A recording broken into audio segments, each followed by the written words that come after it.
Where's the sound? Really? None of them? Oh, for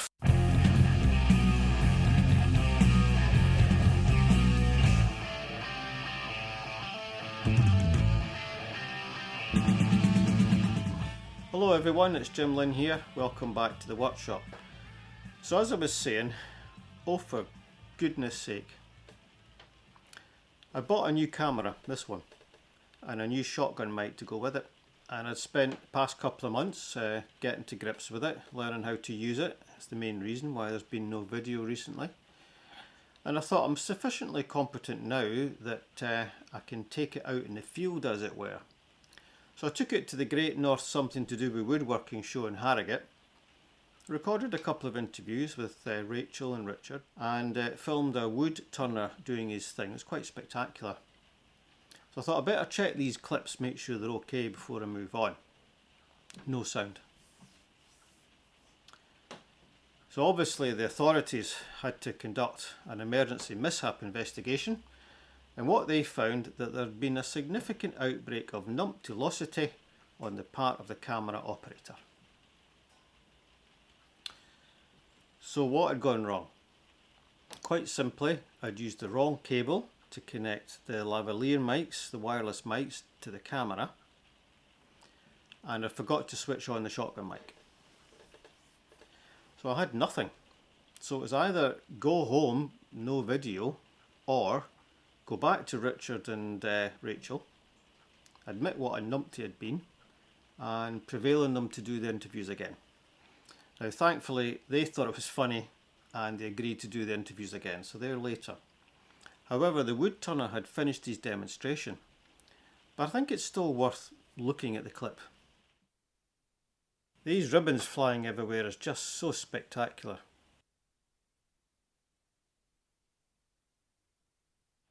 Now my first interview is with Rachel Meadows. Now Rachel is the Volunteer and Community Development Manager at the UK Men's Sheds Association, and I began by asking her how men's sheds got started. So men's sheds started as a concept in Australia in the early 2000s, and when they were started it was as a way for retired men to socialise, come together, have something meaningful to do after they'd finished work. In the UK, sheds started around 2008 was the first shed, started by Age UK, and then the first community run shed was started in 2011. Since then we've grown and grown, and there's over 1,100 sheds in the UK today. So, do people join it or do they just turn up?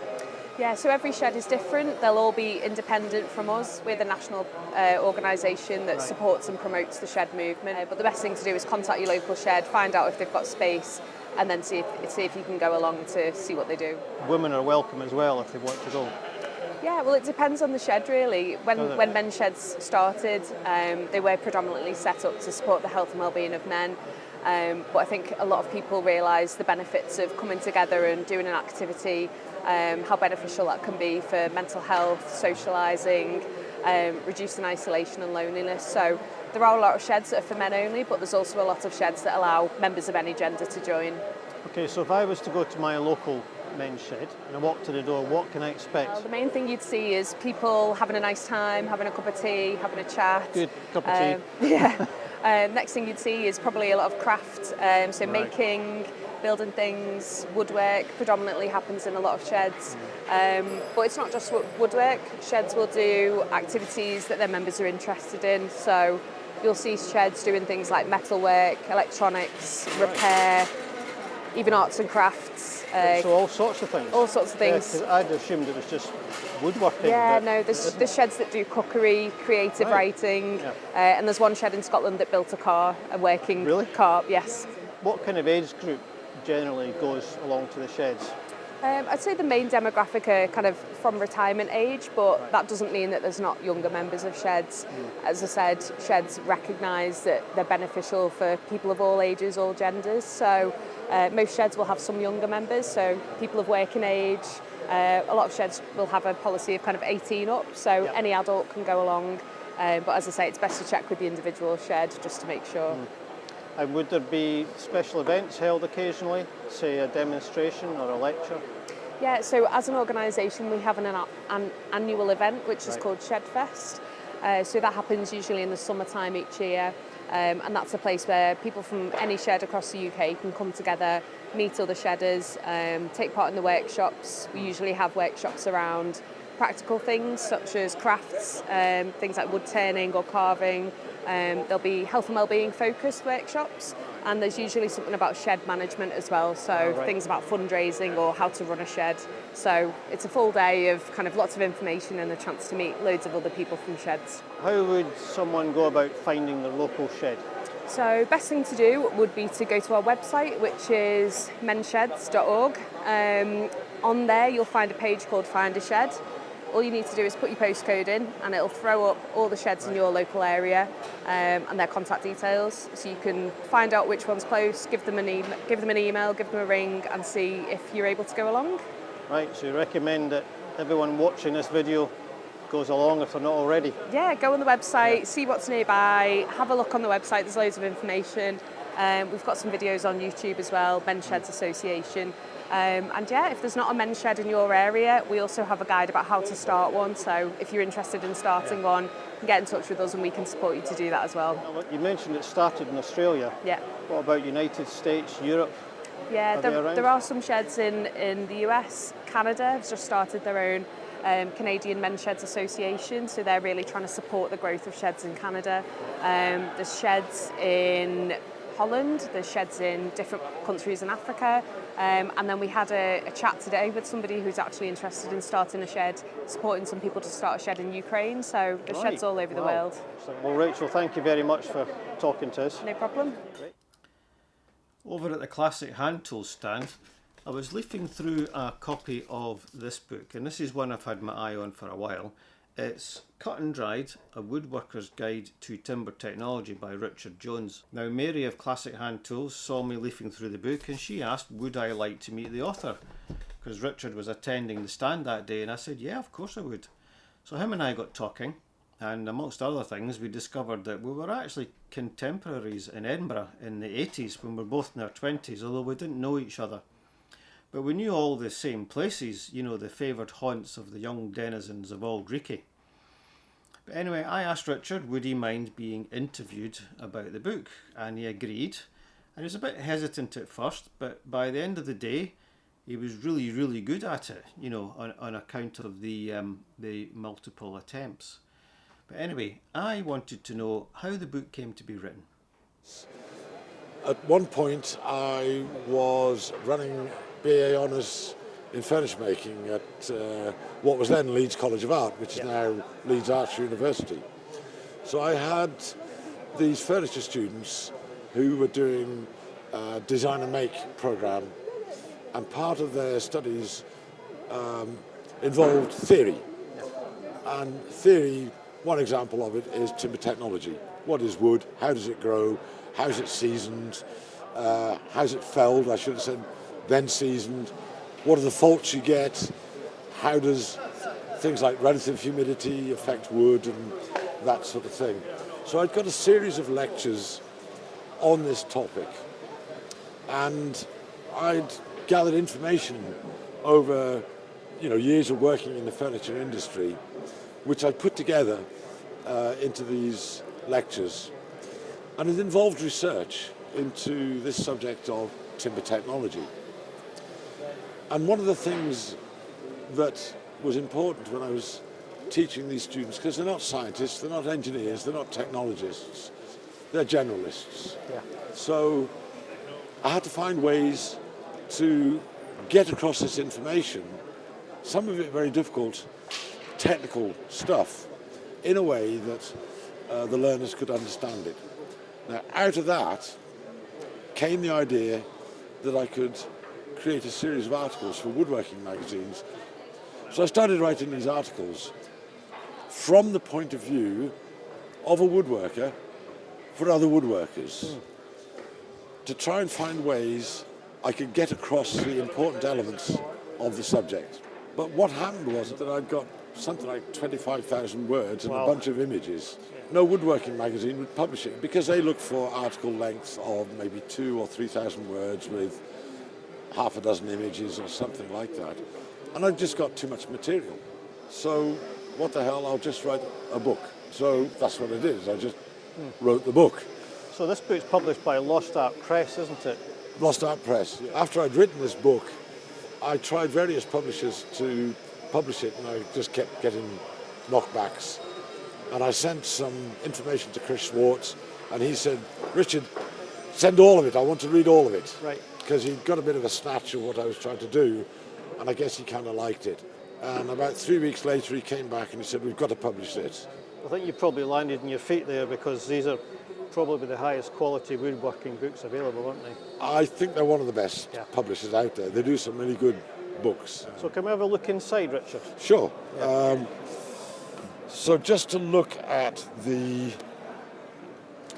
list of topics, if we can get to it fairly quickly.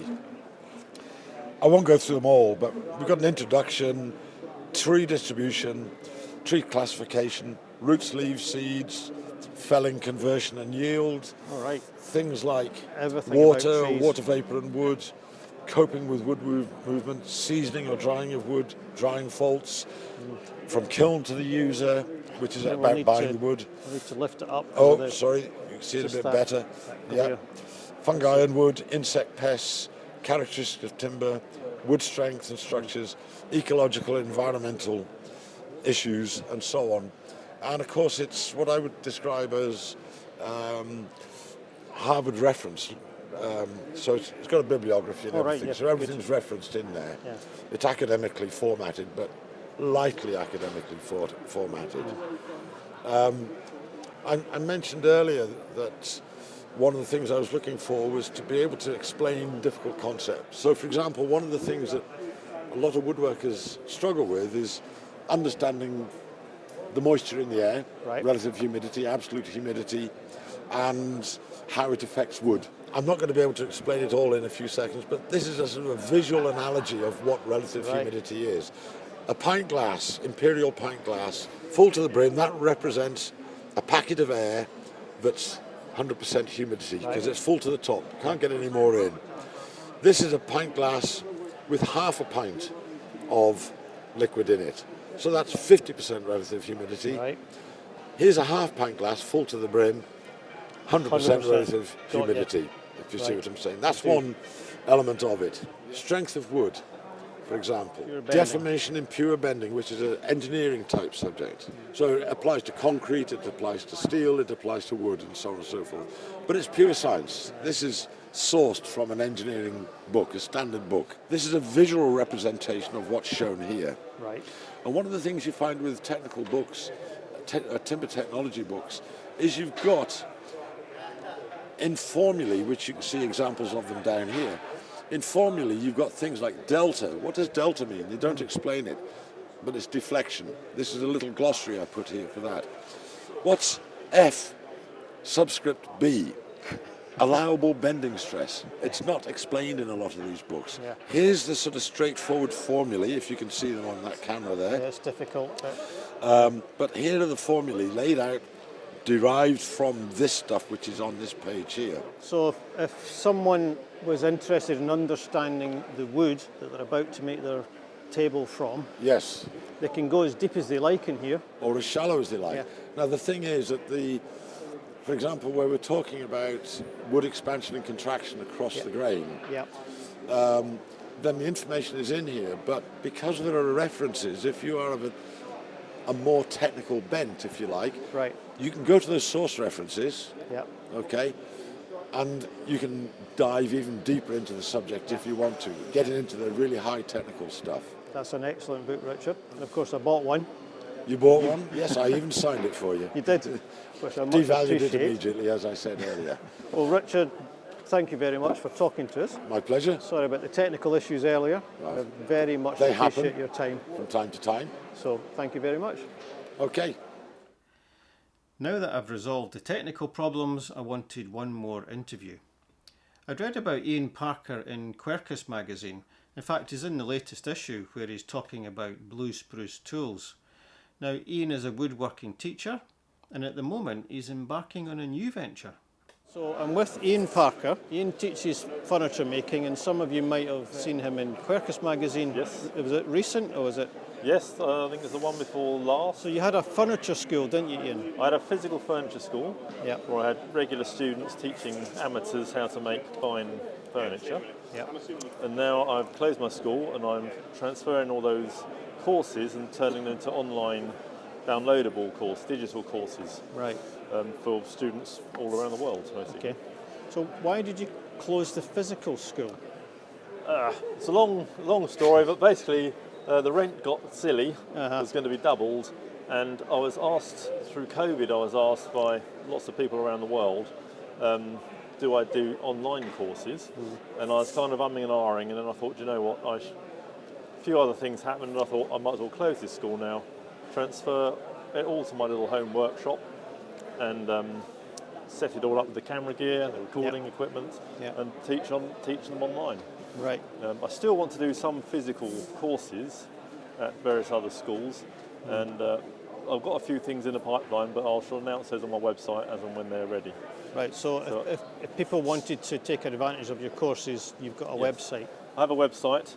At the moment, it's still in the making. Yeah. But it should be up and running by about Christmas, and then the courses. Well, I do plans and jigs as well, and they should be on there before Christmas, and then by around February, March, all the whole online courses will be up and running. So what sort of things do you teach in your course? Is it basic skills or advanced? Or? It'll be this is the other reason I wanted to do it online, because when I had my physical school, you can only do so much on a week's course. You can only make sort of simple boxes. The courses I shall do will be from the absolute beginner. Yeah. So all the tools you need, that sort of thing, working your way up with simple hand tools to making crisp work. And then up to sort of advanced beginner level, if you like. And then from then on, I'll be making and filming the making of bigger pieces. Right. So much nicer, bigger, grander pieces. Beginnery and then intermediate level, and then some really sort of real show pieces. A couple of each, perhaps a year, just so I keep everybody happy. Yeah. And then you'll be able to sort of download the plans and follow along as they're being made, and then make them for yourself, however long it takes you in your own home workshop. Okay, that sounds good. So Yes. what's your background then? Where did you train? I originally started in my career as a commercial illustrator, as a commercial artist. Yeah. So right from school, I've only ever wanted to be an artist. So I went straight to art college and did sign writing, lettering, calligraphy, graphic design. When I left college, the sign industry had just about been wiped out by computers, vinyl cut and things. So I was pretty much obsolete from the word go. I then retrained doing technical illustration and airbrush illustration. And then by the time I finished that industry was also pretty much wiped out with the advent of computer-aided design, CAD and all that sort of thing. And so, cut a long story short, I had use of a workshop where I was working, and I bought a flat and needed to furnish it. So I was reading Furniture and Cabinet Making magazine. I had no idea what I was doing. Yeah. But I read the magazine and I made simple pieces, just sort of copying what the others were doing in there. I entered it into a competition, did quite well in the competition, but I saw the work that professionals had put in. I was obviously in the amateur, beginner, complete novice class, and the professional work was so impressive, and I thought, well, this is something I can put all my hand skills into, and it's not going to be taken over by computers. And so I got a little bit of training. I went to John Lloyd and did 2 5-day courses, because 20 odd years ago that's all he was running. And then just bought some tools, got some machinery, and did it from there. Then people asked me to make things, and I got more and more sort of commissions, then packed the job in, went full-time making commissions. Then I started my school, and now I'm at the point where I want to do more online and make the bigger sort of grander pieces that I want to make, as well as the beginnery tuition work. It's interesting that you mentioned John Lloyd, because I went to David Charlesworth's courses, and others have gone to John Lloyd, and then there was David Savage used to run. Yes. His were more long courses. Yes. But people have had the basics, just like you did, and from the basics they've sprung on to Yes, careers, haven't they? that's right. Yeah. That's exactly that. It's good to get, well, I think it's very important to get instruction, particularly at the beginning, Yeah. to point you in the right direction, and then whichever path you take is up to you. But at least you've got a good Yeah. head start and you're in the right path. Yeah. And John Lloyd it's is excellent. site. What's your website called? ianparkerstudio.co.uk. But there won't be anything on there much until just before Christmas. Right, well, thank you very much for talking to us, Ian. Pleasure. Well, I'm really grateful to Rachel, Richard and Ian for giving me their time and for their patience, and I really do hope that you enjoyed what they had to say. Now, as I said at the beginning, I've finally upgraded to proper camera equipment, and this is it. It's a Sony ZV-E10 blogging camera. It's capable of recording in 4K, but I'm using it in 1080p at the moment. I mean, who's got the memory for 4K? And 1080p is sufficient for most videos. Now I'm using a 18 to 50mm Sigma lens, that's for most of the work, but I also have a 90mm Sigma macro lens for any detail work. As you can see, I've also added a new shotgun mic, which I'm recording on now, and that's a Comica VM-20. This camera turned out to be a much more complex device than I had anticipated. There was nothing about it that I was familiar with. I mean, I know about shutter speeds and ISO and f-stops. Just finding out how to control these on this camera just seemed to take days, if not weeks. And then getting the images off the camera into LumaFusion for editing, it just seemed to be like wading through treacle for most of the time. I did try using it to do a video that I was going to post in October, but I think the trouble was I was mixing iPad footage with camera footage, and particularly the sound didn't match. Couldn't get that to match up. The colours didn't match. The frame rate didn't match. It was just a complete mess, and I just, forget about it. And that was a bit discouraging. But then I thought, I flew airliners, figured those out, and they're complex machines, and they were overwhelming at first, so let's just stick at it. Anyway, now that I've persevered with it, I'm really getting quite comfortable with it. Although I'm keeping things basic for the time being, I can definitely see the untapped potential of this camera. One thing that I'm really pleased about is that the sound is particularly improved with this camera, both with the Comica microphone that I'm talking to you on now, but particularly with the lavalier mics, the wireless mics. They were more difficult to use with the iPad. In fact, I'm beginning to think that microphones and iPads don't get on. Maybe somebody with more expertise will confirm that for me. But I always struggle with the sound when using the iPad. The quality of the images is really pleasing, isn't it? They're pin sharp, the colour temperature is better.